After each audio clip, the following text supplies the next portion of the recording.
Salut à tous et à toutes, et bienvenue sur la chaîne. Aujourd'hui dans cette nouvelle vidéo nous allons vous parler de l'acteur ghanéen Maji Michel, qui a fait tourner la tête de plusieurs filles en Afrique et même dans le monde de par ses différents rôles dans ses films. Eh bien les amis, nous avons fait une sorte de reportage exclusif sur lui et nous allons vous présenter cette chose intéressante que vous ignorez sans doute sur cet acteur. Surtout les vérités sur son décès, sa vie d'homme de Dieu, ses enfants, sa fortune et bien d'autres. Mais avant de commencer, s'il vous plaît n'oubliez pas de vous abonner et d'activer la cloche de notification pour ne pas manquer nos prochaines publications. Maji Michel est né à Cantonment, une banlieue de la capitale ghanéenne, Accra. Fils d'un père libanais et d'une mère ghanéenne, il a grandi à Accra avec ses 9 frères et sœurs. Il a fréquenté l'école primaire Saint-Teresa, et plus tard l'école Mfantsipim School en l'Alma Mater de Van Vicker. À l'école secondaire, Michel était activement impliqué dans le théâtre et était membre du club de théâtre de l'école. En tant que membre du club de théâtre, il a reçu le prix du meilleur acteur lors d'une de leurs représentations le jour de l'émancipation à Cape Coast, au Ghana. Maji Michel est marié à Virna Michel et ils ont 3 enfants. Le 19 novembre 2015, il a révélé que sa femme depuis 10 ans était responsable de son succès. Et il ne fait référence qu'à Dieu avant elle. Il a renouvelé ses vœux de mariage la même année. Maji Michel est un chrétien né de nouveau. Le 4 octobre 2016, il était ministre invité dans une église locale où il a partagé le mot et a délivré le peuple à la délivrance. S'adressant à Joy FM au Ghana, Maji a décrit sa nouvelle vie spirituelle comme « authentique et inspirée par sa compréhension de la Bible ». Le 1er avril 2017, il a expliqué que sa relation raffinée avec Dieu lui avait coûté certains de ses amis. Il est allé plus loin en déclarant que ses amis actuels sont déterminés uniquement par la vision de Dieu. Dans un sermon célébrant Pâques en 2017, Maji a résumé l'essence même de la cristallisation du Christ, renverser le racisme, la haine, l'envie, la jalousie, l'orgueil, la guerre et les pouvoirs démoniaques avec une simple vie remplie de grâce. En octobre 2017, Maji a déclaré qu'il avait été utilisé par Dieu pour accomplir des miracles sur des personnes. Parlant de la masturbation, Maji a décrit l'acte comme un péché envers Dieu. Il est allé plus loin en déclarant qu'il était inévitable de se livrer à l'acte au moins une fois dans sa vie. Il a également révélé qu'il avait déjà été victime dans sa jeunesse mais qu'il encourageait les jeunes à s'abstenir. Au cours d'un débat sur les réseaux sociaux avec Freeze, Maji s'est opposé à la position de Freeze sur la dîme. Maji a soutenu que la dîme n'était pas une doctrine de l'Ancien Testament. Plutôt, il était d'avis que la dîme devrait être donnée à l'Église pour aider les pauvres. Maji Michel est entré dans la vie professionnelle en auditionnant pour une agence de mannequins, un voisin l'avait présenté à cette agence.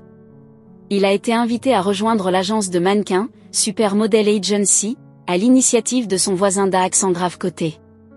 Il a joué dans la série télévisée Since We Do For Love et a obtenu son surnom de « Shaker » sur le plateau. Son rôle dans Since We Do For Love devait être joué par un garçon libanais, et Michel attribue ce rôle en raison de son héritage libanais.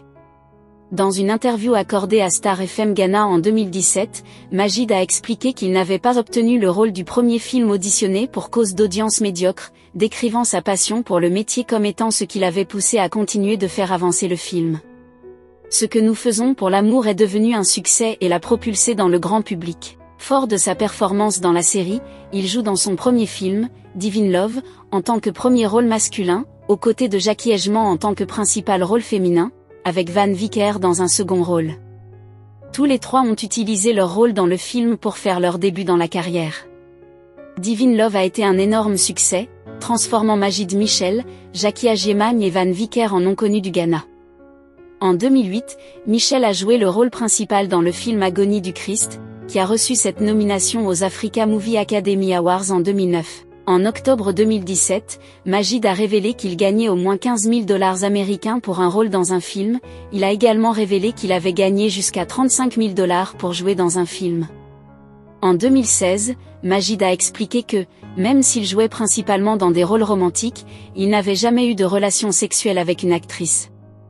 En octobre 2017, Maji a expliqué lors d'une interview à la radio qu'en raison de ses convictions religieuses, il n'accepterait plus de jouer un personnage qui l'obligerait à s'embrasser sur le plateau. Maji Michel est l'un des acteurs ghanéens qui est entré dans l'industrie cinématographique à l'époque où Frank Raja Haras a signé un contrat avec le Ghanéen Abdul Salam Mumuni devenu film.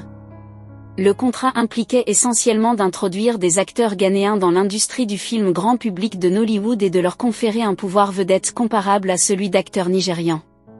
Parmi les films produits dans le cadre de ce contrat, figurent Michel, Crime to Christ, 2007, Agony of Christ, 2008, Hat of Men, 2009, The Game, 2010, et Wool of Me, 2010, parmi d'autres. Michel a fait ses débuts au Nigeria avec Nollywood dans le drame romantique Emerald de 2009, jouant un rôle de premier plan aux côtés de Geneviève Nagy.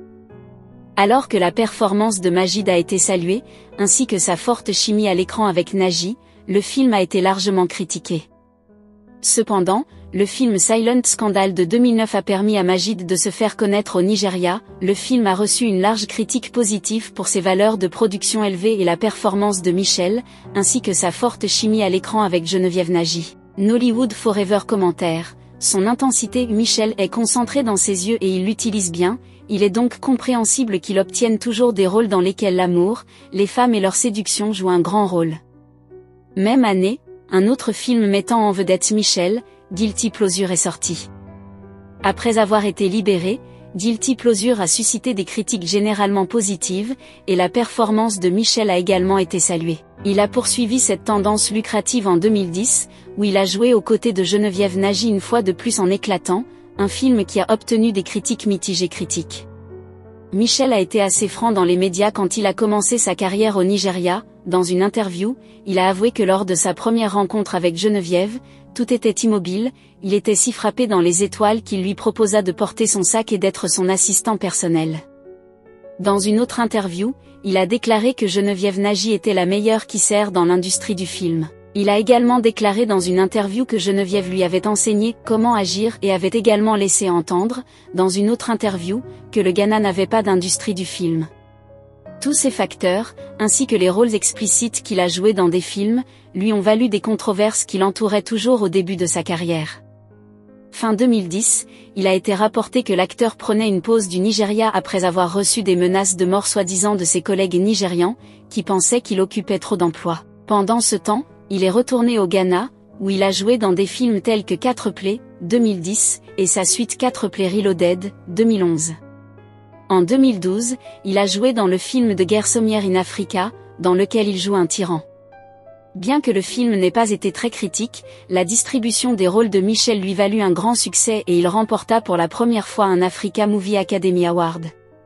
Cela a relancé sa carrière une nouvelle fois au Nigeria, où il s'est depuis imposé comme une star et a été présenté dans les principaux films nigérians. En 2014, il a participé aux 30 jours mémorables à Atlanta pour lesquels il a été classé par la coalition des cinémas nigérians au Nigeria comme l'un des plus gros grossistes du box-office de 2014.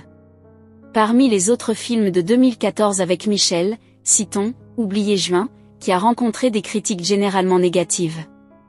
Il a toutefois figuré dans Knocking on Heaven's Door et Being Mrs. Elliot, qui ont tous deux présenté des performances décentes, sur les plans commerciaux et critiques. Grâce à ses rôles incarnés par Majid Michel, il a amassé une immense fortune estimée à plusieurs millions de dollars. Avec ce parcours incroyable, Majid Michel reste une figure très importante dans le monde du cinéma africain. Si ça vous a plu, cliquez sur j'aime et partagez. Mais n'oubliez pas de vous abonner et de cliquer sur la cloche de notification pour ne pas rater mes prochaines vidéos.